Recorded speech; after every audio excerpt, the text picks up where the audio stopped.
BJP नेता के कत्ल से हाहाकार, एकदम नए अंदाज में हुई हत्या, कातिलों ने घर में घुसकर लगाया इंजेक्शन। अब कानून व्यवस्था पर उठ रहे सवाल। जब बीजेपी नेता नहीं सुरक्षित तो आम लोगों का क्या होगा? जी हां, संभल जिले में कातिलों ने घर में घुसकर कुछ इस अंदाज में कत्ल किया जिसके बारे में न तो किसी ने सुना और न देखा, क्योंकि कातिलों ने मखतूल को न तो गोली मारी और न ही चाकू मारा, बल्कि उसे जहर का इंजेक्शन दे दिया और देखते ही देखते बीजेपी नेता की तड़प तड़प कर मौत हो गई। शासन प्रशासन तो निश्चित योगी बुद्धि की सरकार में इस प्रकार के हत्यारों को किसी प्रकार बख्शा नहीं जाएगा, मुझे पूर्ण विश्वास है, और कठोर से कठोरतम सजा उन लोगों को मिलेगी। यह सनसनीखेज मामला संभल जिले के थाना जुनावई क्षेत्र के गांव दबथरा हिमाचल का है। बात गुजरी 10 मार्च की है। बीजेपी नेता गुलफाम सिंह अपने घर में थे।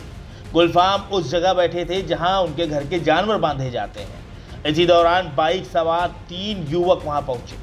वो तीनों भाजपा नेता गुलफाम सिंह से बातचीत करने लगे। सब कुछ नॉर्मल था, लिहाजा गुलफाम भी कुछ समझ न सके। परिवार के मुताबिक उन्हीं 3 युवकों में से एक ने अचानक अपनी जेब से इंजेक्शन निकाल लिया और गुलफाम के पेट में लगा दिया। इंजेक्शन लगते ही गुलफाम मौके पर ही तड़पने लगे और वो तीनों लड़के मौके से फरार हो गए।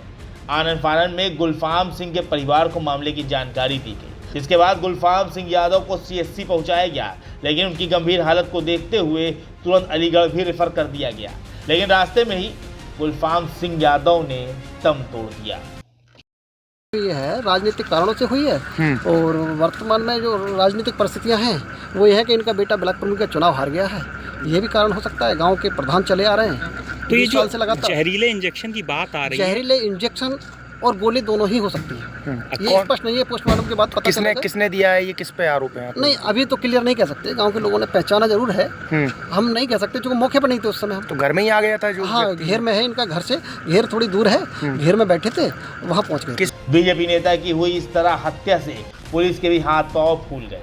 आनन फानन में पुलिस फोर्स के 7 आला अधिकारी मौका वारदात पर पहुंचे और हालात का जायजा लिया। आपको बता दें, गुलफाम सिंह यादव ने साल 2004 में विधानसभा उपचुनाव में मुलायम सिंह यादव के खिलाफ गुन्नौर से चुनाव लड़ा था, लेकिन वो चुनाव हार गए थे। इतना ही नहीं, फिलहाल उनकी पत्नी 3 बार की ग्राम प्रधान है, बेटा पूर्व ब्लॉक प्रमुख है और खुद गुलफाम सिंह यादव अन्य पिछड़ा वर्ग आयोग के सदस्य रह चुके हैं। लिहाजा अब देखना ही होगा कि आखिर पुलिस कातिलों को कब गिरफ्तार कर पाती है। Bureau report, NDTV Bharat.